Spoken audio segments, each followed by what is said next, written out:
Before that, let's get into today's top stories. And the nation's energy ministers have met in Sydney to discuss soaring power costs and supply issues. Federal Minister Chris Bowen says one meeting won't fix every problem, but he says they have agreed to enhance the powers of regulators to improve transparency, particularly in the gas market. That includes the power to establish an emergency gas supply. Australians might be surprised to learn that power did not exist, that the Australian energy market operator could not procure some gas and keep it in reserve to be released for urgent and crisis situations.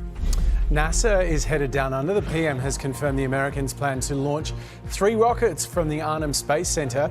The mission starts later this month. The Northern Territory deemed the perfect location because of its proximity to the equator. The last time NASA launched a rocket on Aussie soil was back in 1995. These rockets will go some 250 kilometres north up into the sky to collect data on the physics of the sun and its relationship with the Earth. Very exciting because the last thing that was launched in the Northern Territory was illegal fireworks. So it's very exciting. It's for Territory Day, love it. Now, it's been a long time coming, but the Nadesalingam family has finally returned to Queensland after 4 years in detention. New bridging visas mean Priya, Nades, Kopika and Tanaka are now making their way home to Biloela.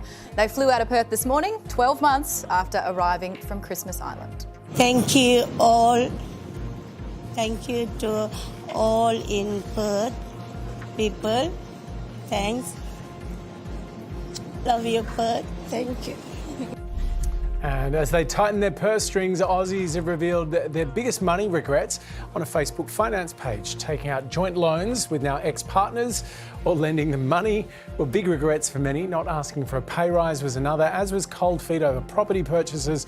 Others say they would have even thought twice about getting a pet if they'd known how costly it would be. I have a few friends of mine who had the itch in lockdown for a pet. I actually, and I've never had a pet, but in lockdown, I said, I think this is for me. I think it's time for a pet. But I also said, I've never wanted this before, so I might just wait until after lockdown's done. Playing tricks. Exactly. And now there's a few of my mates that are like, oh, this is a lot harder when you're not home all the time, isn't it? It's very expensive. So I think there's a lot of people that have bought puppies in lockdown that are now realising, oh, this is a lot ppy and a lot of money. So well. No. Pets aren't just for pandemics, though. That's very true. Absolutely, we've got to remember that. Exactly. But yeah, I regret investing in Beanie Babies in the 90s. I went too hard.